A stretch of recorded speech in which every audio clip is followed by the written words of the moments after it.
E é aquele negócio, né, o que você falou, né? Às vezes uma conversa com o advogado Uma conversa. identifica. Por isso que sempre é bom consultar e explicar, né? Às vezes o pessoal quer procurar no Google tudo, ou agora no chat GPT, e acha que vai Uhum. esclarecer, e não, né?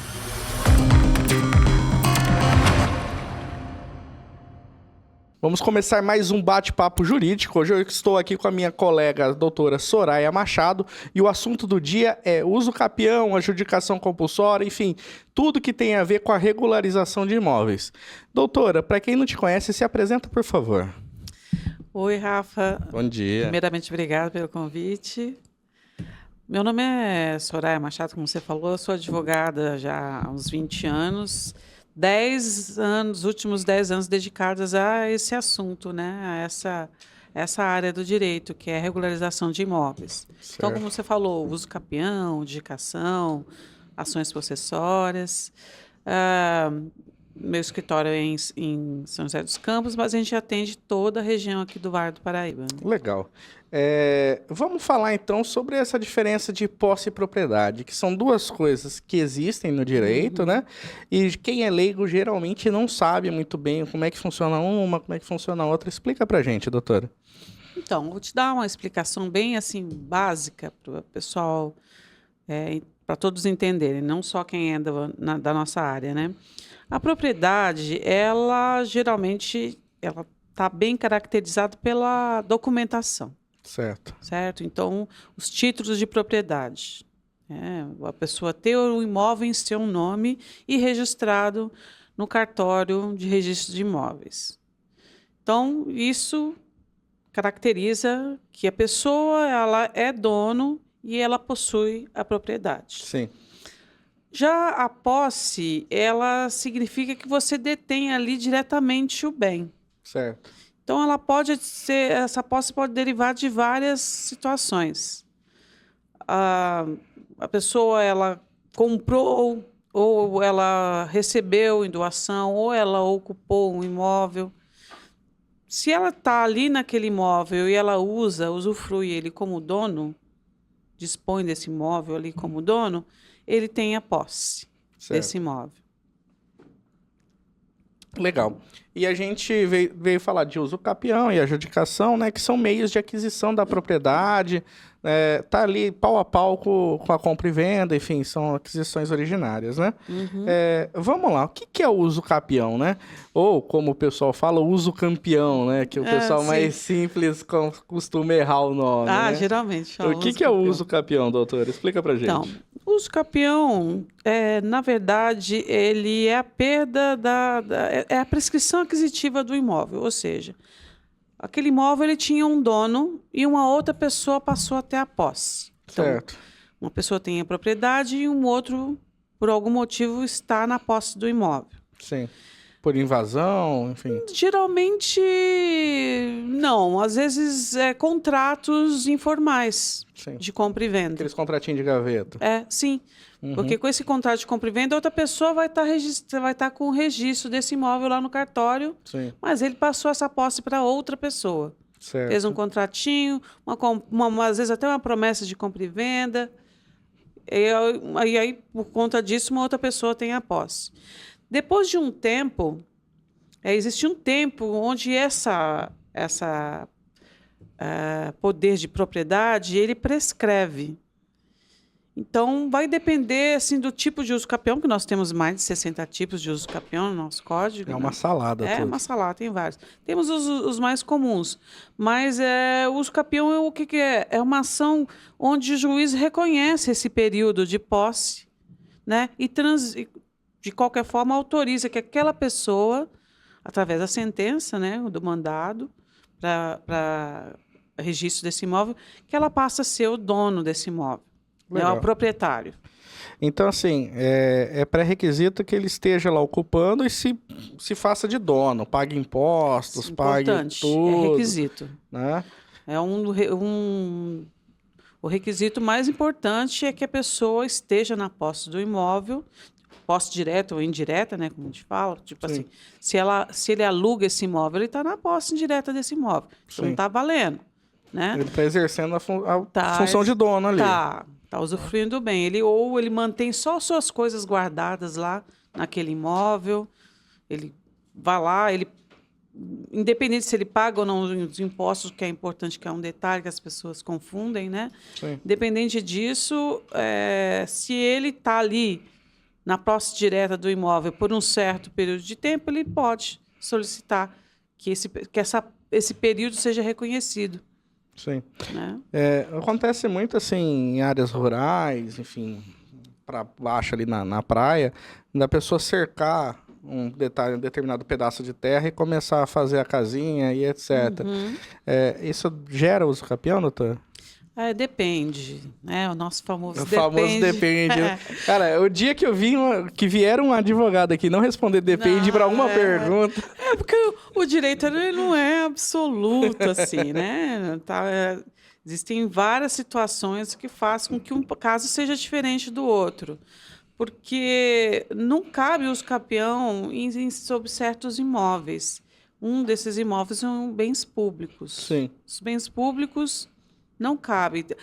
O processo de regularização ele se dá de uma outra forma, né? Envolve poder público ali. Sim. Então, se não for um caso desse, também, se ele não entrou nesse imóvel por força de um comodato ou de um contrato de aluguel, aí pode ser avaliada essa situação. Legal. E daí, agora já que você tocou nesse ponto, né? Vamos falar de posse precária e posse clandestina, que são duas coisas que impedem o uso capião. Como é que funciona isso para quem está nos assistindo, né? O que é uma posse precária, uma posse clandestina? Que às vezes a pessoa já leu isso numa decisão judicial e não entende direito. Então, geralmente... Desculpa. Geralmente, a posse que a pessoa exerce com ânimo de dono, ela se diferencia pelo fato da pessoa ter entrado na posse desse imóvel de forma mansa e pacífica. Sim. Né? Quando a pessoa ela está detendo esse imóvel por força de um contrato de comodato, uma permissão do proprietário, de qualquer forma, um empréstimo, isso aí faz com que a posse dela não seja tida como uma posse onde seja viável ela adquirir esse bem. Sim. Porque, na verdade, o que aconteceu ali foi um empréstimo, uma autorização do dono. Então, não pode ser... O direito ele não vai abarcar essa má-fé. Né? Depois eu entrei na posse do imóvel que você deixou eu entrar, você às vezes fez um contrato de comodato verbal ou escrito comigo, eu entro, espero passar ali a prescrição, né? E entro com uma ação. Não, geralmente são questões onde você tem ali, você não tem a sentença. Sim. O juiz não te autoriza a registrar esse imóvel. Né? Também por força do aluguel. Mesmo eu entrei por conta de um contrato de aluguel, eu entrei na posse. Estou ali um período ali dentro, tem notícia de que o dono está desaparecido. Faleceu, desapareceu, algo que faça com que não se localize o proprietário. Também esse período, né, do seu contrato não vai valer. Essa posse ela não permite a aquisição desse direito de uso capião. Legal. E quando tem herdeiros, né? Porque esse é um outro tema que também sempre o pessoal tem dúvida, né? Então, morreu ali o pai ou a mãe, enfim, tem aquele imóvel que pertence a 2, 3, 4 irmãos, e sempre tem um que está usando esse imóvel e gera aquele receio, meu irmão vai pegar a casa para ele e tal. É possível fazer uso capião nessa situação, doutor? Dependendo do caso, sim. Acontece muito isso, né? Sim. Geralmente aqueles que ficou cuidando dos pais, permaneceu morando lá no imóvel depois que os pais faleceram, ou morava nos fundos do imóvel dos pais, e aí continua ali cuidando. E aí acontece muito dos outros irmãos não colaborarem nem com a manutenção das taxas e impostos desse imóvel. Sim. Então, a nossa legislação hoje já garante com que seja possível, mesmo que o imóvel seja bem advindo de herança, né? Então, isso hoje em dia Tem um risco. Existe um risco dependendo da situação, porque se os irmãos estão sempre ali, né? Se ele não está usando exclusivamente o bem. Sim. Como acontece com imóveis que tem um imóvel no litoral, um sítiozinho, um terreno, e aí todo mundo guarda as suas coisas lá. Um terreno onde todos os irmãos deixam as suas coisinhas guardadas, usa como um lugar que você guarda entulho, né? Sim, sim. Se você prova que todos têm acesso a esse imóvel, você não consegue ali comprovar que você tem uso exclusivo do bem. Então, geralmente, não consegue ser uma sentença favorável. Mas, se ele prova que ele usou exclusivamente, cuidou, Pagou os conservou impostos, esse imóvel, fez reforma. passou-se o tempo ali de 10, 15 anos, ele consegue. Sim. Mesmo porque até a própria ação de inventário já torna-se inviável. Sim. Né? Então, muitas situações são resolvidas assim. Uma família, os pais falecem. Aí um dos filhos, né, assim, é uma propriedade que permite a divisão. Vende parte ideal desse imóvel. Vende uma parte desse imóvel. Sim, sim. Com um contratinho, um instrumento particular de compra e venda. Vai enrolando essa situação desse imóvel, entendeu? Passa assim 20, 30 anos, não é possível mais correr atrás de todas as pessoas que foram donas, porque um vai passando para o outro. E foi bom você ter tocado, né, nesse ponto, né? Porque, assim, para poder fazer esse registro na matrícula do imóvel, você tem que fazer todo o elo, toda a cadeia de donos que tiveram, né? Desde o mais antigo, daquele que consta na matrícula até o atual. E às vezes, por conta dessa distância, a gente está falando de algumas gerações, é inviável, né? Então, por exemplo, eu tenho um amigo meu, em comum nosso aqui, que é advogado também, que ele comprou um determinado imóvel, que é um casarão antigo, e assim, a última atualização da matrícula é de 1910. Então, assim, não consegue mais fazer todo o elo, toda a cadeia e fazer toda a verbação. Então, assim, obrigatoriamente ele vai ter que ir para adjudicação ou para o uso capião. Ou para o uso capião. Não vai ter jeito.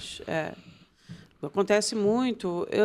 Acontece também, eu tenho um cliente que os pais dele já tinham comprado o imóvel que era parte dos irmãos no inventário.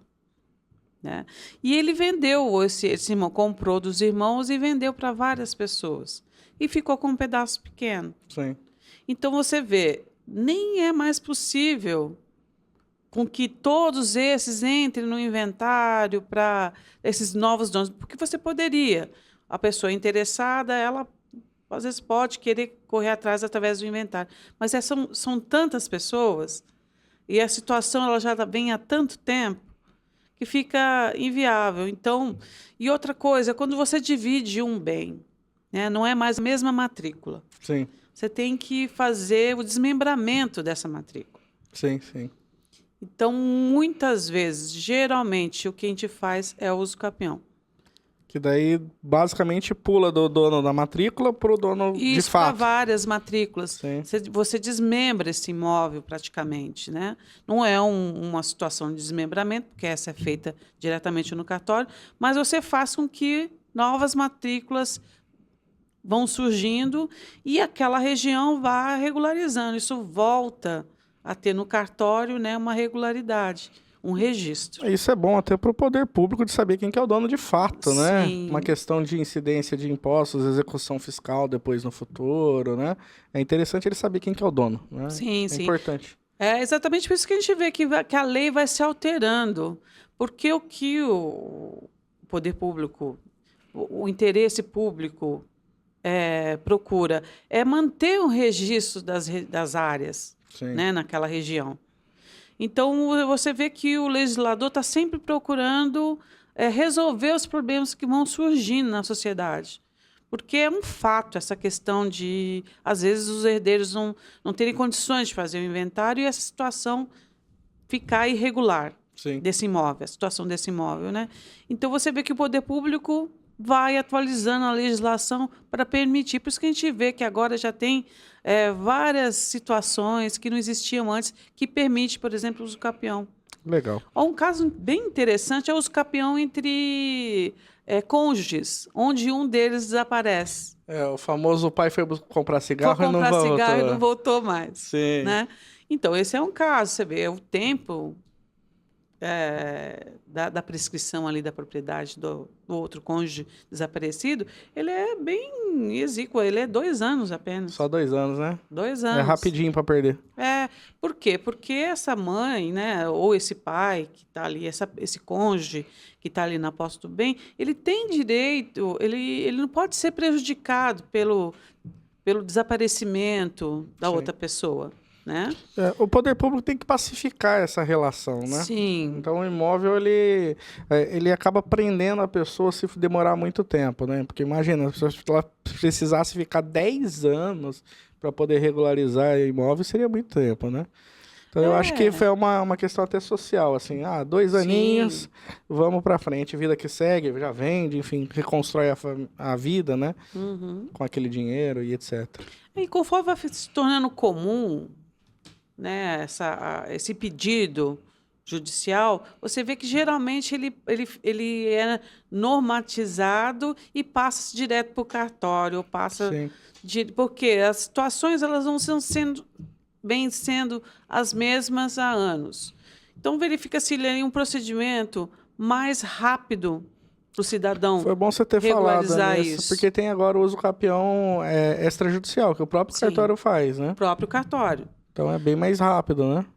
Preenchendo ali. Se o cartório verifica que naquela situação, tem todos os requisitos ali preenchidos, Sim.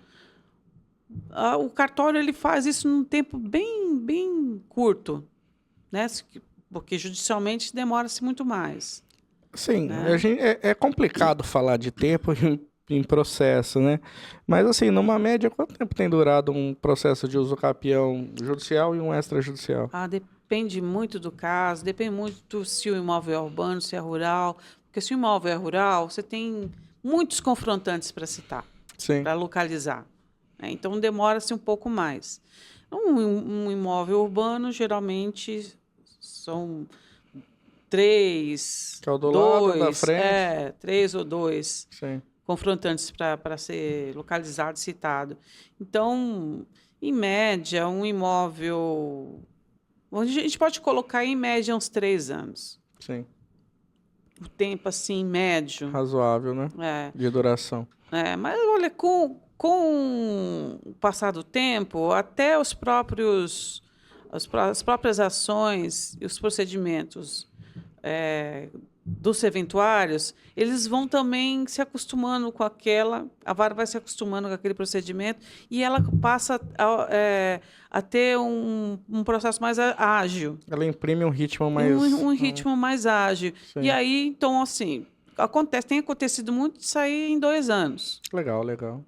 Tem acontecido bastante. Aí fica bom pro interessado, fica bom pro poder público, pro advogado, enfim, todo mundo sai ganhando nessa. Todo mundo sai né? ganhando. Porque ter um imóvel regularizado faz com que a pessoa ela acrescente valor àquele patrimônio. Sim. Né? E também permite com que ela utilize esse patrimônio para obter financiamento, obter empréstimos, às vezes de um outro imóvel, de um suplemento agrícola, né, que acontece muito com os imóveis rurais, isso. A pessoa ela precisa ter aquele imóvel para ela conseguir financiar ali um implemento agrícola, por exemplo, uma máquina, uma retroescavadeira, uma colheitadeira, quer que seja. Que daí a propriedade ela volta a gerar uma função social, né? Imprimir 100% da função dela, né? Que é inclusive isso que você está falando, né? Da pessoa conseguir gerar crédito e melhorar a produção dela, enfim, no caso de imóveis rurais, no caso de imóveis urbanos, a gente tem essa segurança jurídica da família, que pode fazer uma hipoteca, pegar um dinheiro e etc., vender o imóvel e levantar uma grana e por aí vai, né? Ela tem uma função plena de volta, né? Ela volta a ter essa segurança, né? Isso é importante. a característica que a nossa Constituição dá para a propriedade, né? Essa função social. Exato. E você mencionou agora há pouco, né, do prazo de 2 anos para cônjuge conseguir, né, o uso capião. Quais são os prazos mais comuns, né? A gente sabe que a legislação tem vários ali, mas os mais comuns quais que são, doutora? Olha, o mais comum é o uso capião extraordinário, porque tem uma diferença entre você ter aquele bem, usufruir como dono, e você morar naquele, ser a sua única propriedade. Você mora, você reside naquele imóvel, né? Ou então exerce uma atividade naquele imóvel. Então, há uma diferença aí na legislação com relação a isso. Então, você reduz o uso capião, que é de 15 anos, geralmente, ele reduz, cai para 10 anos. Certo. Tem o especial também, que ele é reduzido também para 5 anos, quando o imóvel ele tem até 250 metros. Também, que seja utilizado como a sua residência, também reduz para 5 anos. Eu tenho o constitucional, que são de imóveis onde você não precisa ter o mínimo do módulo rural, porque são várias coisas... Modalidades. Várias modalidades. Então, geralmente, os prazos são esses, 5, 10 e 15 anos. São dependendo da situação, os mais comuns. Por isso que é interessante consultar o advogado para ver em qual que você se sempre. encaixa, né? O advogado ele vai ser necessário ali para que seja analisado vários aspectos, inclusive o que se encaixa melhor ali para a pessoa. Sim. Né? Porque, às vezes, pode acontecer... Eu tive um cliente que ano passado ele imaginava que ele ia demorar 10 anos, ia ter que cumprir mais 5 anos de posse sobre o seu imóvel para poder entrar com o pedido. Sim. E numa conversa, ele esteve no escritório para verificar uma outra situação. Numa conversa com ele, né, levantou esse caso e eu disse para ele, olha, vou analisar direitinho aí, porque eu acho que você já adquiriu esse tempo. Sim. Né? E com 5 anos, que ele já tinha ali, conseguia comprovar, tinha provas desses 5 anos de posse sobre o imóvel, a gente conseguiu dar entrada no pedido dele e esse ano já saiu, porque o imóvel estava numa situação tão redondinha, Sim, né, sim. que rapidinho saiu o uso capião dele. Às vezes a pessoa é tão organizada, né? Sim, deixa tudo... ele tinha tudo. E também os confrontantes, a gente não teve dificuldade para citar essas pessoas. Sim. Então, assim, eu fiquei impressionada com esse caso dele, porque saiu muito rápido. Sim. De algo que ele nem estava imaginando. E é aquele negócio, né, o que você falou, né? Às vezes uma conversa com o advogado identifica. Conversa. Por isso que sempre é bom consultar e explicar, né? Às vezes o pessoal quer procurar no Google tudo, ou agora no chat GPT, e acha que vai esclarecer, e não, né? Com relação à comprovação também. Às vezes a pessoa gente, mas eu não tenho documento, eu não tenho quitação do imóvel. E às vezes não é nada disso. Sim. É necessário, dependendo do tempo, nem documento ali, nem título a pessoa precisa ter um instrumento de compra e venda, não precisa ter nada. Né? O que ela precisa, sim, é comprovar que ela está ali na posse do imóvel.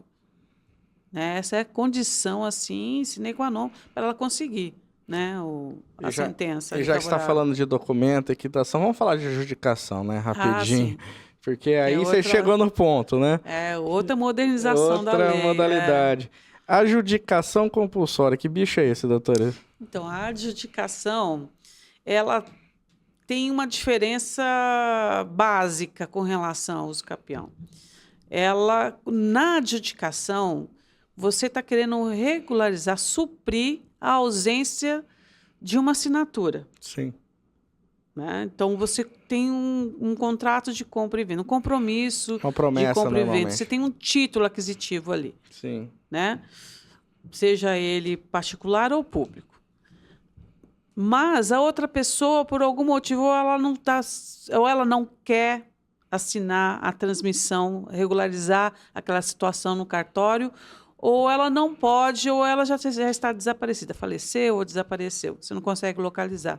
Então, precisa ser suprida essa outra parte para poder formalizar a transmissão do imóvel. E dessa forma você necessita que essa ausência seja suprida. Então você solicita para o juiz que ele supra essa assinatura e autorize a transmissão do imóvel junto ao cartório de registro de imóveis. Certo. Hoje em dia, né, com a modernização da lei, de 2022 para cá, a gente teve uma alteração. Você pode, dependendo da situação, você pode solicitar isso diretamente no cartório, né, que é a adjudicação extrajudicial.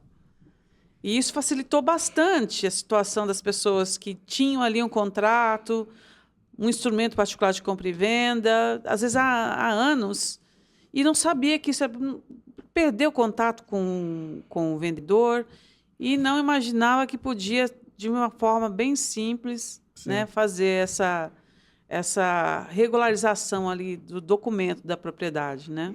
E às vezes o vendedor não está nem aí, né?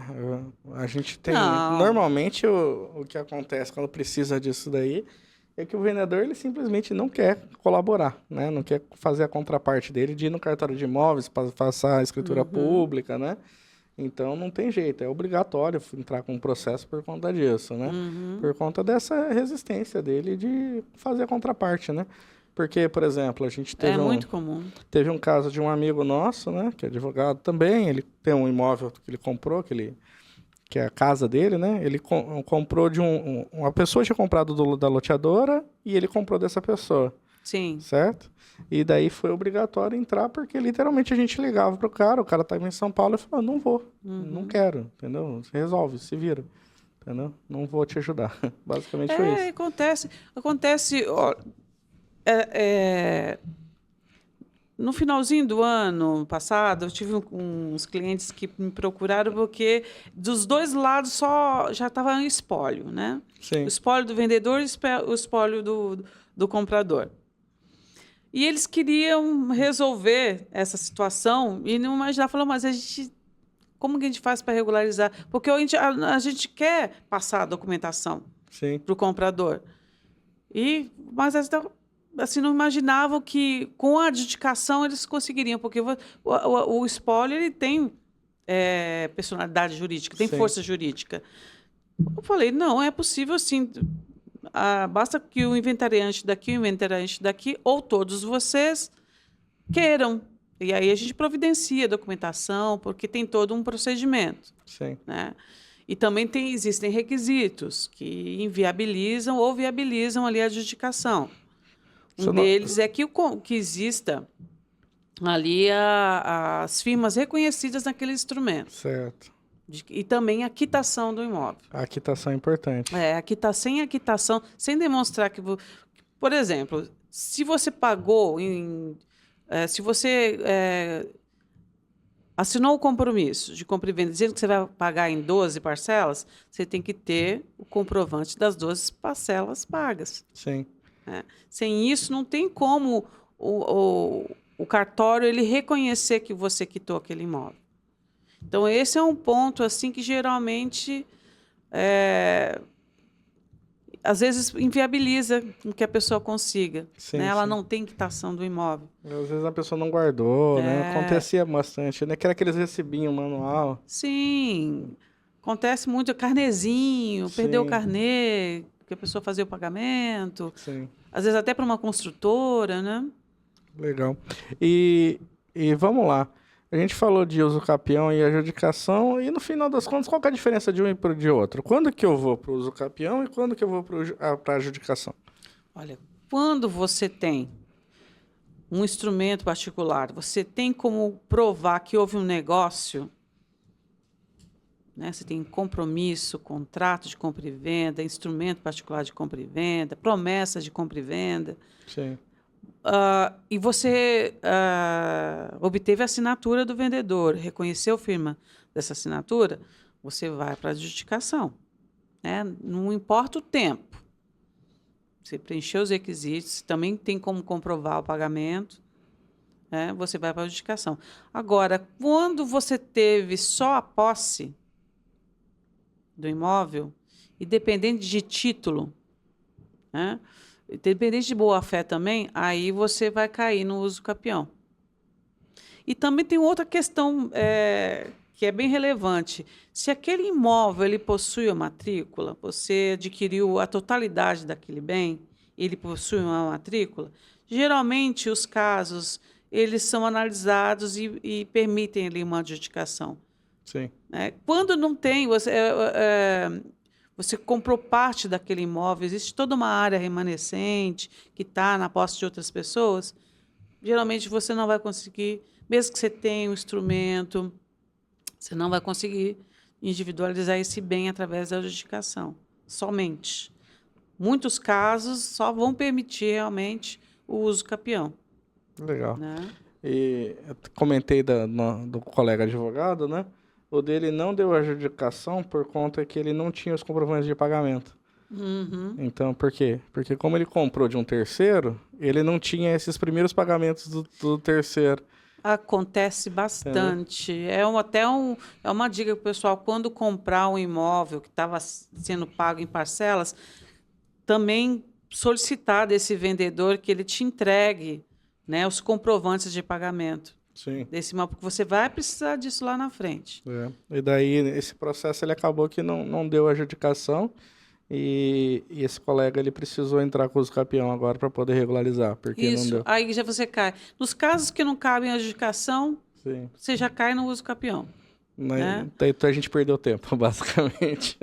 Ah, não, que pena. Fazer o quê? Acontece mesmo. Mas legal. Soraya, o nosso objetivo aqui era ficar meia horinha conversando, né? E graças a Deus a gente conseguiu. Ah, que legal. Né? Foi um bate-papo bem legal, né? A gente conseguiu provavelmente tirar boa parte das dúvidas de quem tá querendo aprender da matéria, estudando direito, enfim. Quem gosta disso daqui, quem quer entender mais. Desde já, muito obrigado por você ter vindo. Imagina, né? Eu fico muito satisfeito de colocar os meus amigos aqui para conversar comigo e você é uma grande amiga. Eu vou abrir o microfone agora para você se despedir, minha querida. Eu agradeci mais uma vez o convite, fico feliz aqui de poder colaborar aqui. Eu sou fã do seu programa, né? Estou sempre assistindo, acompanhando, o que é importante ter essa troca de informação. O advogado é um ser que ele estuda a sua vida inteira, né? A vida inteira ele está adquirindo ali mais conhecimento. Mas quem quiser tirar dúvidas ou necessitar de um parecer jurídico sobre sua situação, pode entrar em contato através das minhas redes sociais, né, que eu vou estar à disposição aí do pessoal. Então é isso, por hoje é só. Siga as nossas redes sociais, acompanhe o nosso trabalho, se inscreve neste canal e até o próximo episódio.